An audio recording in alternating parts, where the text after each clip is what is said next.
Bukalah itu kamar dan dia akhirnya menyaksikan dua tubuh yang sedang bertelanjang.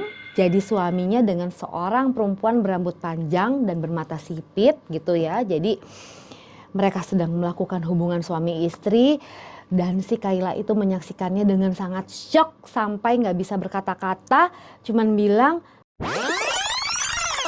"Hai Om Lovers, bertemu lagi bersama saya di Oh Mama Oh Papa Channel. Oh Mama Oh Papa, sebuah kisah nyata."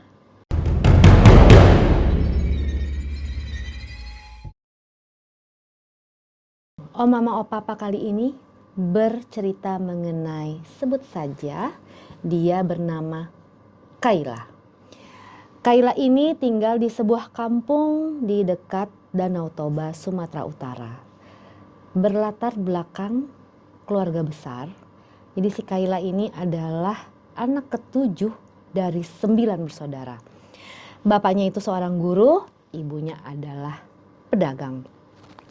Nah, dengan gaji seorang guru, bapaknya ini memiliki cita-cita yang tinggi.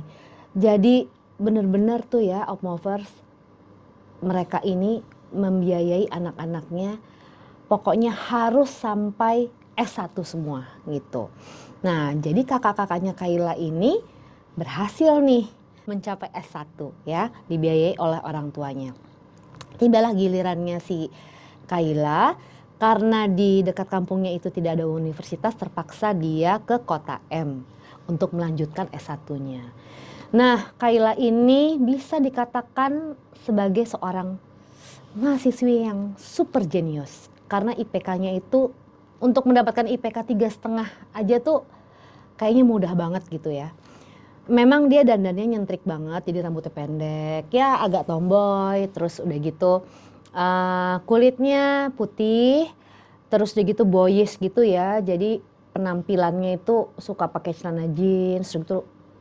Pokoknya kayak gimana ya, tomboy lah, tomboy.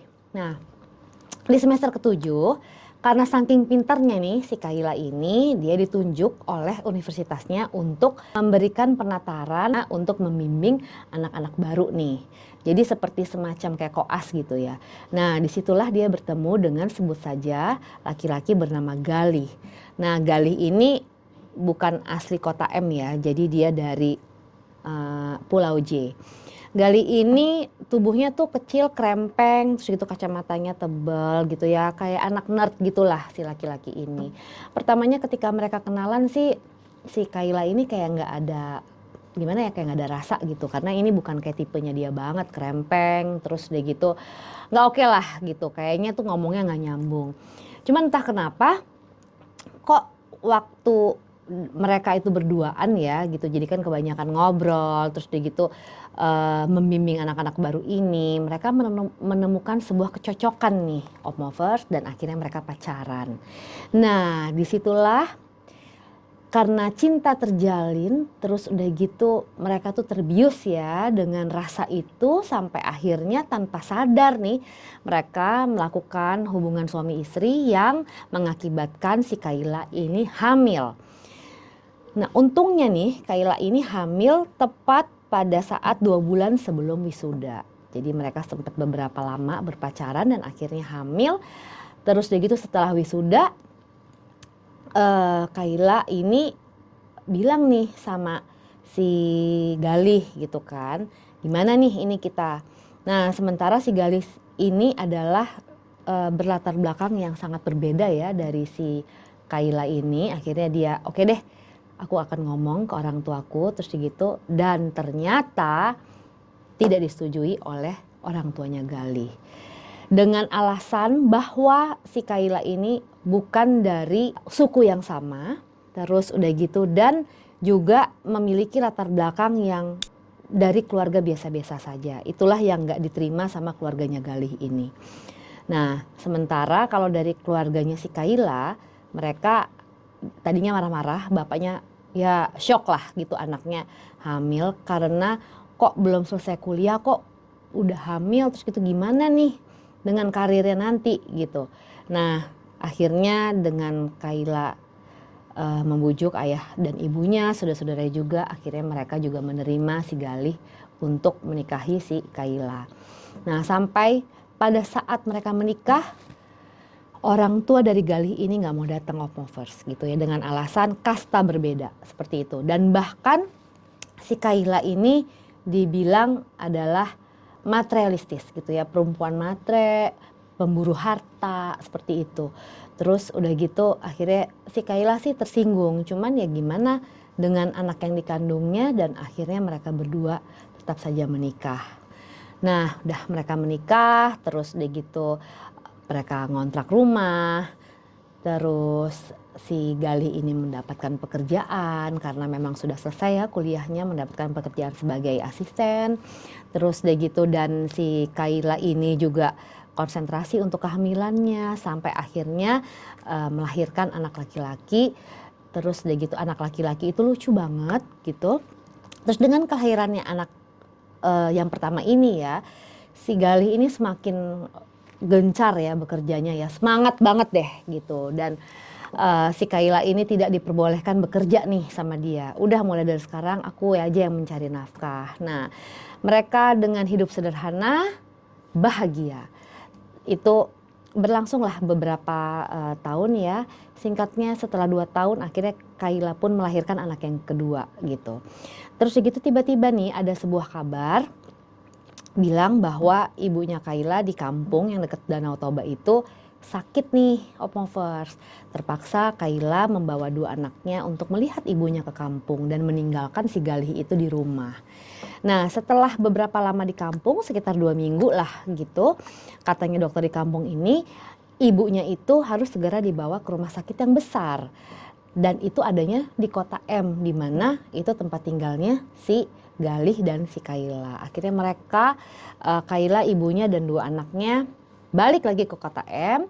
Terus begitu waktu dia sampai rumah nih, jadi baru keluar dari taksi lah gitu ya, dia ngelihat mobilnya si Galih nih kok ada ya, padahal siang hari nih, dan pagar nggak terkunci, pintu depan juga nggak terkunci, cuman wah kok ada sepatu perempuan ya gitu. Terus dia gitu siapa nih gitu.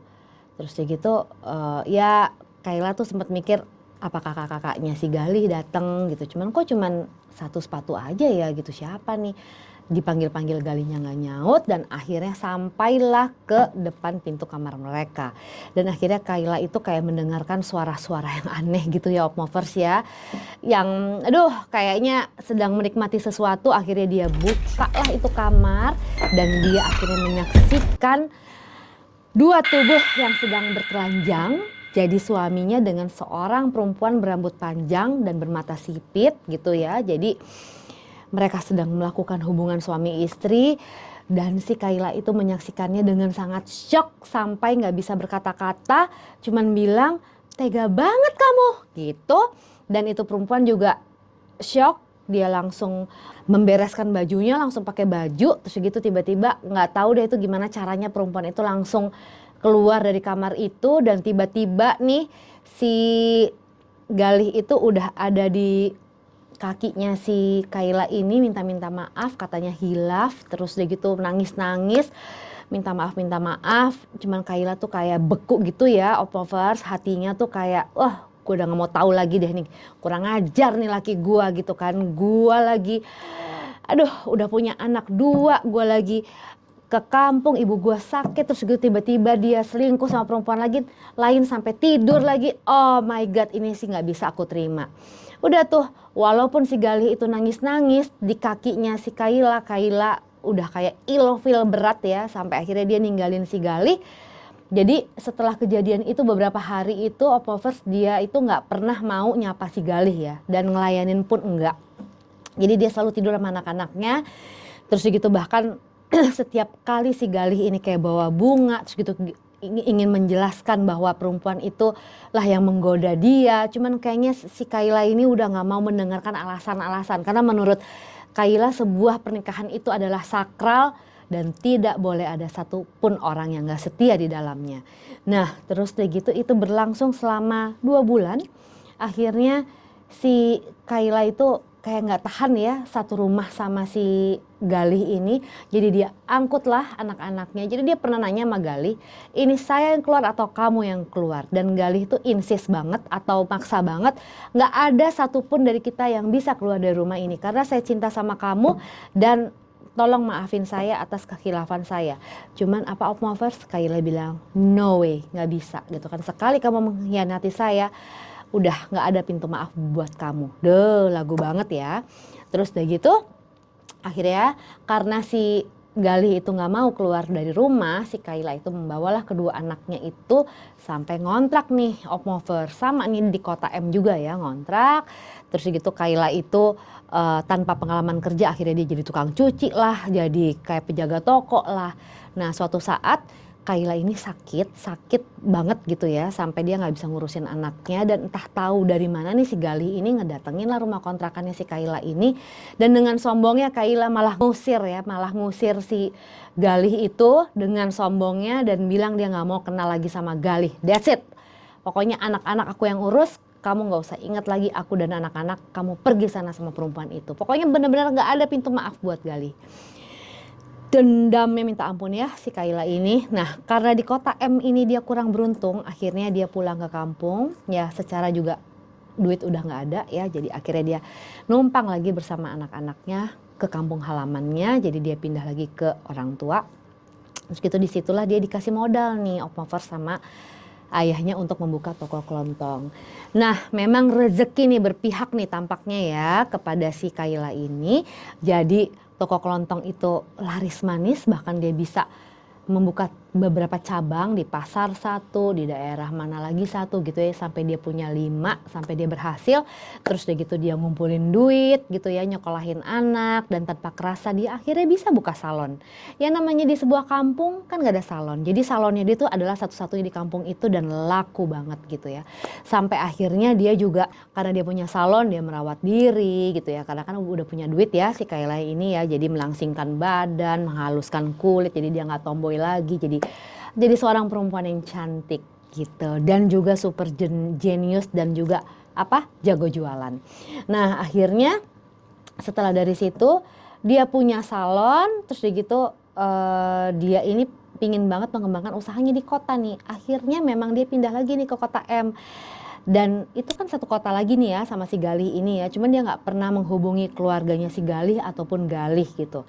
Nah di kota M dia berhasil juga nih Op Movers dengan salon-salonnya. Jadi dia bikinlah 6 cabang salon. Akhirnya dia menjadi pengusaha yang sukses dan juga cuannya banyak ya. Sampai pada akhirnya dia lagi jalan-jalan ke mall nih sama anak-anaknya. Jadi anak-anaknya dia nih yang 2 orang ini udah beranjak remaja ya. Satu umur 12 tahun dan satunya lagi umur 10 tahun lagi jalan-jalan di mall. Ketemu sama salah satu saudaranya Galih ya, kayak sepupunya Galih lah gitu. Dan dia menyampaikan bahwa Galih saat ini sedang ada di rumah sakit jiwa gitu. Dia langsung kaget dong ya si Kayla ini gitu, karena rumah sakit jiwa. Terus gitu akhirnya ditanya rumah sakit jiwanya, alamatnya gitu ya, dan akhirnya Kayla itu penasaran nih Op Movers, pingin lihat seperti apa ya Galih ya gitu, masa sih dia bisa tidak waras gitu, apa ini gara-gara aku, gara-gara penolakan aku yang yang udah sekian lama ini, terus gitu yang bener-bener gak bisa maafin dia. Dan bener aja Op Movers, jadi si Kayla ini datang ke rumah sakit jiwa itu dan dia lihat nih seorang laki-laki, ya ampun udah kurus, terus dia gitu rambutnya kayak rontok gitu, terus gitu yang tadinya si Galih ini berkulit putih ya gitu, jadi yang kayak kusem gelap gitu dan cuman bisa menerawang aja. Bahkan ketika si Kayla itu menyapa, si Galih itu nggak sama sekali inget ya, jadi cuman ketawa-ketawa aja.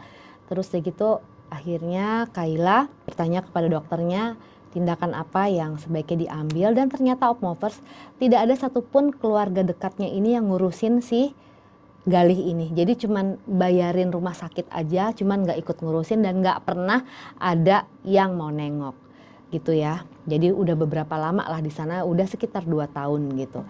Jadi ini kayak hukuman nih kayaknya buat Galih karena pernah berkhianat nih sama Kayla, menurut Kayla seperti itu ya. Terus gitu akhirnya menurut dokter si Galih ini bisa gimana ya, bisa rawat jalan lah. Akhirnya dia bawalah si Galih ini ke rumahnya si Kayla, dan sama Kayla itu ya diurus ya. Ya gimana ya, namanya orang nggak waras ya kan, kadang-kadang ketawa sendiri. Cuman kok lama-lama setelah diurus nih sama Kayla, karena Kayla eh, yang melayani dia, terus gitu kalau misalkan dia lagi kumat itu Kayla juga yang melukin dia gitu ya. Jadi lama-lama tuh si Galih ini jadi kayak setengah setengah sadar lah ya. Jadi kayak udah mulai membaik lah keadaannya, dan bahkan dia bisa bermain-main dengan anak-anaknya. Dan Opmovers, anak-anaknya ini pun juga udah mulai menyayangi ayahnya ya, karena kasihan ngeliat ayahnya kayak gitu, dan justru mereka itu meminta Kayla untuk menerima ayahnya kembali gitu. Nah sampai di suatu masa setahun setelah si Kayla itu merawat dan secara fisik ya, si Galih itu udah mulai mendingan, udah balik lagi kayak dulu, terus dia gitu udah ya seperti orang normal ya, walaupun kadang-kadang masih suka ada bengong, cuman dia sudah bisa, bahkan bisa memperhatikan Kayla lagi gitu. Nah di situ Kayla kalut apakah dia tetap mau menerima si Galih, atau kembali lagi dia udah nggak mau lagi sama Galih dan udah deh bodo amat lah sama si Galih ini. Nah sampai dia timbang-timbang, sementara anaknya itu ingin banget bapaknya ada di situ, dan si Kayla ini akhirnya sampai saat ini nih dia cerita dia masih satu rumah sama Galih, walaupun tidak dianggap ya sebagai suami ya, udah kayak temen gitu. Dan kadang-kadang Kayla juga merasa bersalah gitu, ini apakah aku keterlaluan nih sama suami aku sampai demikian rupa ya menutup jalur maaf nih buat suaminya. Dan memang suaminya ini tidak waras ini karena saking stresnya gak ketemu sama Kayla dan anak-anaknya, dan saking cintanya dia sama Kayla sama anak-anaknya ini, cuman Kayla kayak menutup pintu. Akhirnya Kayla ini curhat ke bapaknya ya gitu, ke bapak ibunya, dan bapaknya bilang bahwa pernikahan itu harus ada saling memaafkan dan saling mengerti, toh dia saat ini udah sadar. Nah cuman nih Opmovers, sampai dengan saat ini Kayla belum mau menganggap Galih itu sebagai suaminya kembali. Nah gimana nih menurut Opmovers? Kalau menurut kita ya gitu, namanya pernikahan itu kan ada badai, ada hujan, ada ya ada senang, ada sedih ya. Jadi Galih ini sebagai seorang suami dia ada khilafnya dan sudah meminta maaf. Nah kita sebagai manusia ya Tuhan aja memaafkan semua makhluknya gitu ya, memaafkan manusia. Nah kenapa kita tidak bisa memaafkan suami kita gitu ya, karena Galih ini keadaannya juga ya sangat memprihatinkan. Dan sebenarnya nih kalau Kayla ini mau membuka pintu maaf sedikit aja gitu ya, sedikit-sedikit, nanti lama-lama lebar gitu, akan sangat baik juga untuk pertumbuhan anak-anaknya dan juga untuk Kayla sendiri untuk mengobati luka hatinya. Gimana Opmovers? Nah untuk Opmovers, kalau ada cerita kehidupan dari Opmovers yang ingin dibagi ke kita, yuk kirim ke WhatsApp ini atau di kolom komentar. Jangan lupa like, subscribe, dan share. Bye, sampai ketemu lagi di episode selanjutnya.